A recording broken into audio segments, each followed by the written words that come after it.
Dear friends, my name is Dr. Anna Brodsky. I'm a GP and I practice anthroposophic medicine, and I bring you insights from both to help you make your lives better and healthier. Today let's talk about weak bones or osteoporosis, and I believe this video is relevant for young people because the way we live our lives whilst we're young is responsible for how we age, and osteoporosis is mainly a problem of older age. As we grow older, our bones become weaker and more prone to fractures. So first, let's talk about mainstream perspective, then anthroposophic view, and then we'll talk about what to do now to have your bones healthier later on and how to treat osteoporosis in general. So, in mainstream medicine, there are a bunch of causes for osteoporosis. So, for example, hormonal causes like endocrine causes. For example, Cushing's disease, this is where our body produces too much steroid hormones, which thin the bones over a period of time. There's also a condition where our parathyroid glands, which are located somewhere here in the neck, like they're very tiny, and they can sometimes, for a bunch of reasons, produce too much parathyroid hormone. Parathyroid hormone is responsible for calcium balance in the blood, and when our body has too much parathyroid hormone, our calcium in the blood goes up and our bones grow thin because our body dissolves calcium out of bones. Other causes include early menopause. Women lose the bone mass as we go through the change because the estrogen helps strengthen the bones. Same happens in some eating disorders where people lose so much weight that their bones also suffer, and they're undernourished essentially, so they can't maintain their bone mass. And same of course happens in starvation, we lose bone mass.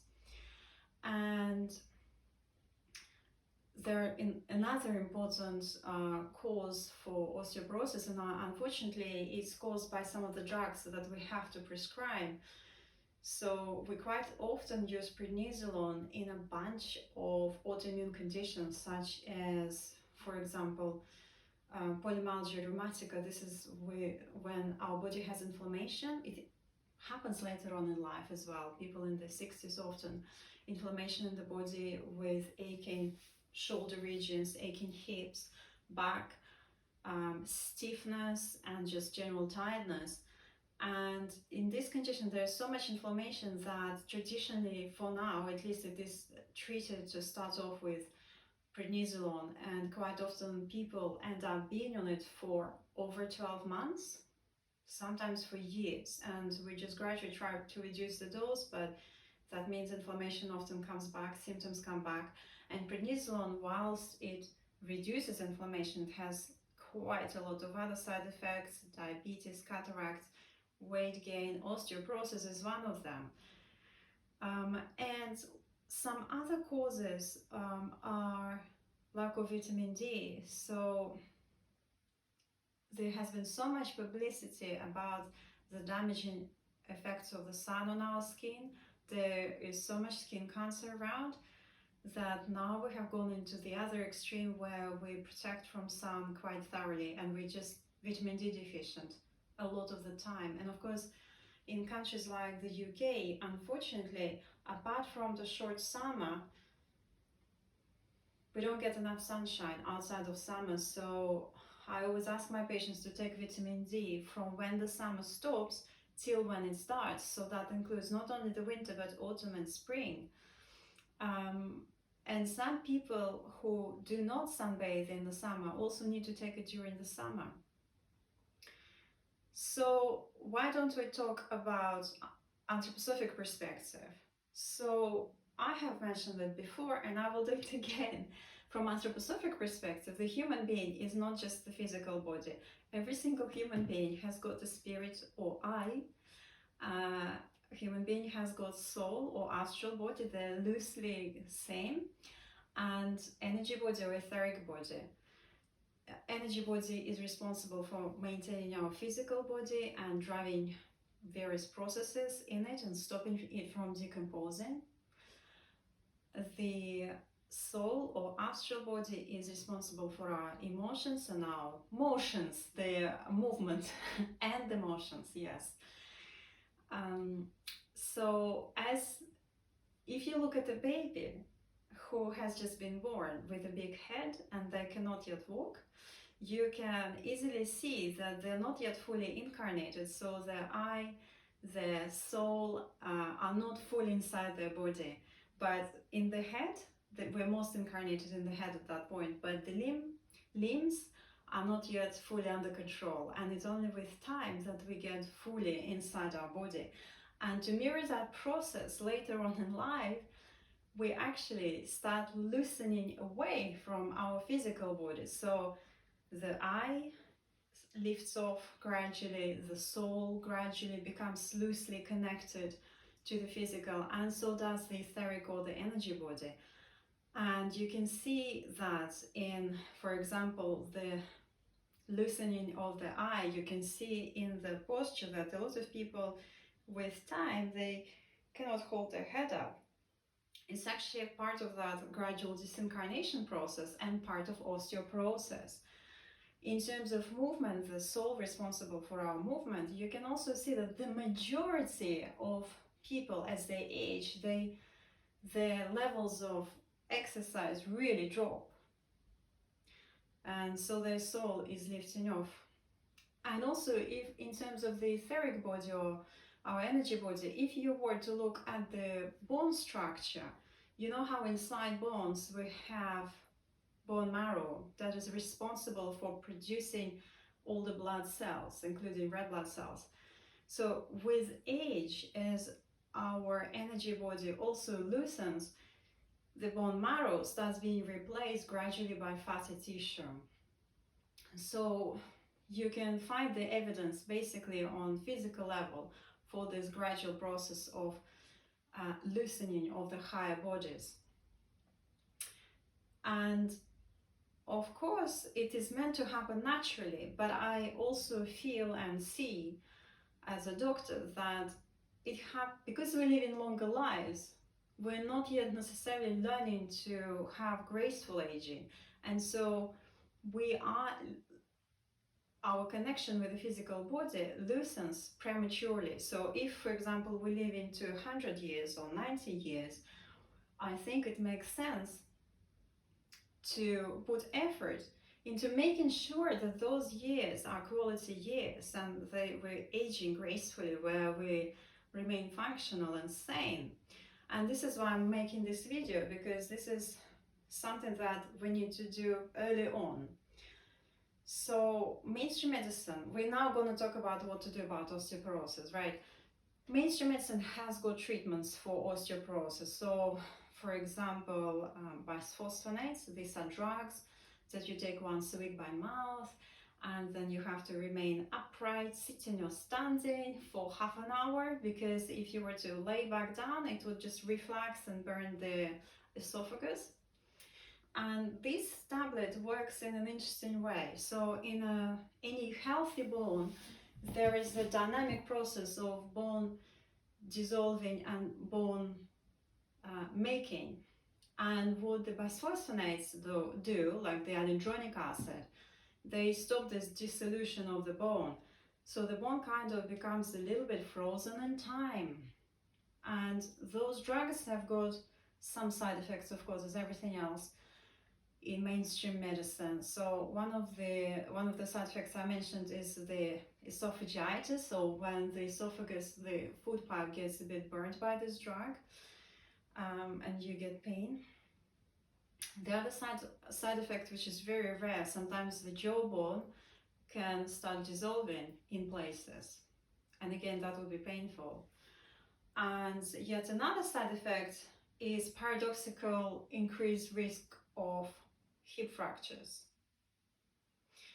Now we're gonna just talk about other ways of treating osteoporosis. Of course, if there is like a definite cause, we need to remove it, such as increased activity of parathyroid glands. I was mentioning before, sometimes surgery is crucial to remove oversized parathyroid glands that are overactive and overproducing parathyroid hormone, because small amount of hormones have like massive ramifications in the entire body and can thin the bones over a period of time very significantly. So removing the cause. So for example, if we're talking about people with eating disorders who are super thin, I know this is a separate issue and it's very hard, but actually normalizing the weight is important for the bones.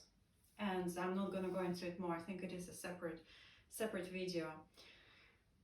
So normalizing our weight, normalizing our nutrition, sun exposure. Let's talk about vitamin D. I totally respect people who feel that sun is very damaging.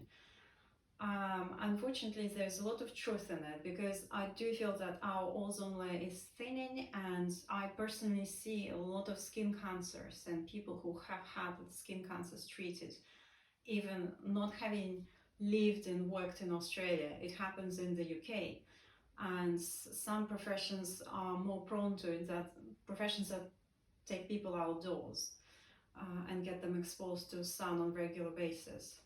And unfortunately, it's also worth noticing that on a cloudy day we still get a certain amount of sun exposure. It's just less intense, but it is consistent. So I have total respect when people say, well, I won't go out in the sun, I will protect myself. All I will say is just then take vitamin D throughout the whole year.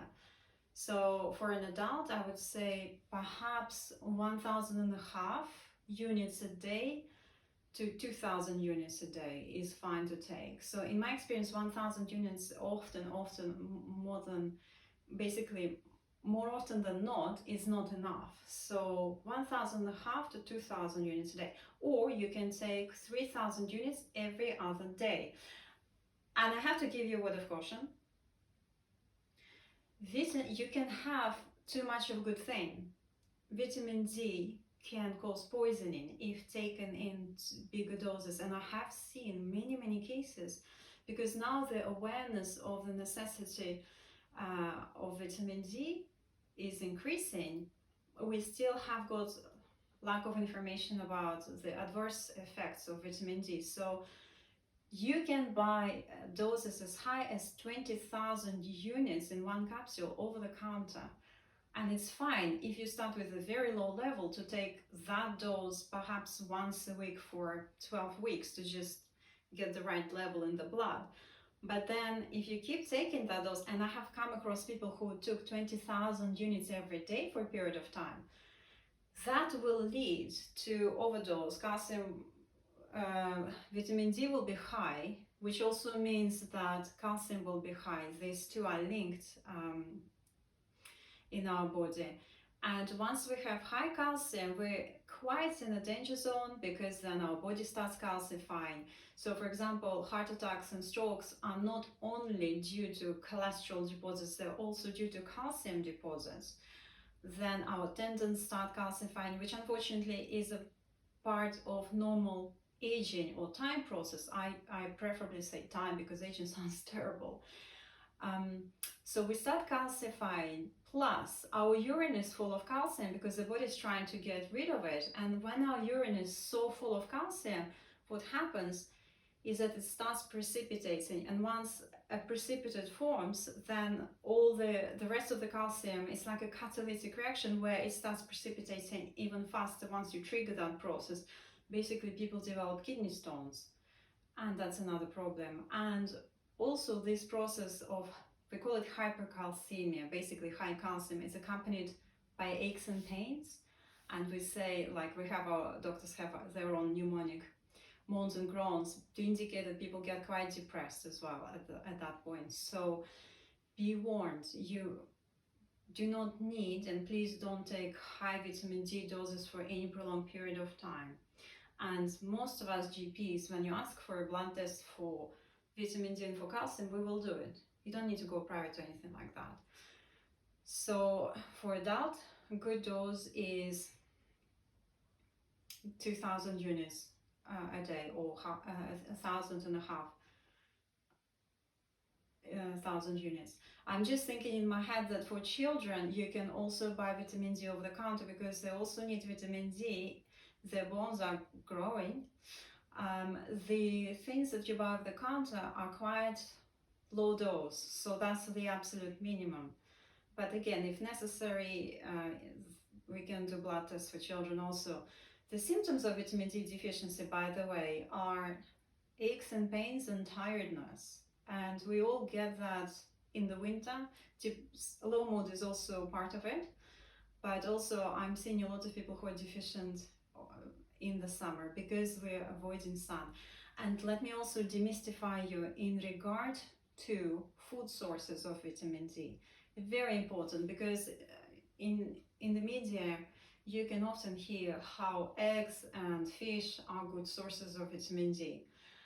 And I don't agree, because the amounts of vitamin D in those food sources are too small to make a difference. Plus, if you were to buy salmon that is captivity bred, which is most of the salmon on the market, it won't have any vitamin D.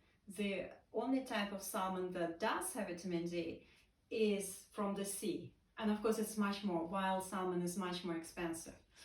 So you either have to expose yourself to the sun on a regular basis or take a supplement or both, depending on how much sun you allow yourself to have. And a lot of people are too busy to sunbathe. They would do so gladly, but they're working.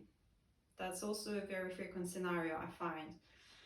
So we've talked about vitamin D. Now let's talk about exercise. And here again, I want to just bring a missing piece. So everybody knows that there are two types of exercises, but actually there are three. So everybody knows about weightlifting, which is muscle building. Second type, everybody knows is cardio, swimming, running, jogging, cycling. This is good to increase our metabolic rate, to lose weight. This is a traditional type of thinking. Keep our heart healthy. I totally subscribe to that. It's amazing to do some cardio on regular basis. And actually, this is the type of exercise that is good for strengthening and keeping bones strong. So anything we do against the gravity, because when we do work with our muscles against gravity, we strengthen our bones over a period of time. Calcium comes back into the bones and is retained, and our bones strengthen. But there is another type of exercise which is also relevant, indirectly, but perhaps also directly, super relevant. It is Pilates and yoga. So for me, this is a third type of exercise, which basically I would call stretches and strengthening. And I consider this highly important, and I will do my best to explain why. So in my experience, when I see how people age, and you can imagine that GP sees a lot of people who are aging and older, I see a lot of people lose their mobility in a very big way. And I always compare the majority of people who age in that way to the minority who age gracefully, in my experience, and maintain their function. They maintain some athleticism, and they're flexible, and they're also resistant to injuries. So if you take an average older person, they tend to fall, by the way, because as we described, we loosen ourselves from our physical body. Our balance also goes. This is one of the reasons why older people fall over so easily, because they just naturally lose their balance.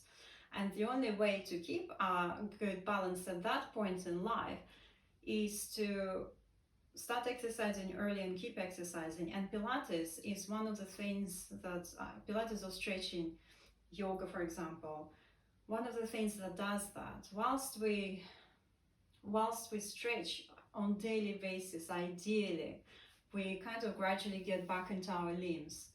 We keep ourselves flexible.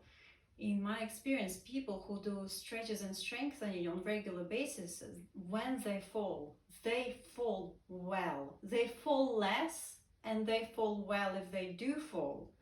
And they do not break something. They do not sprain something. They up and go. And I can testify, I do my stretches every day. They might not take me like half an hour. They may only be 10 minutes, but it is enough, because when I don't do them, I can feel it. I'm not fully inside my body. I feel awkward inside my body. I don't feel good. And I encourage you to please experiment. Please start doing stretches, get into it, and then miss a day and see how you feel. You will know the difference. And what I really want to impress upon you all is that we need all these three types of exercises to age well. We will prevent osteoporosis, or will reduce the rate of it.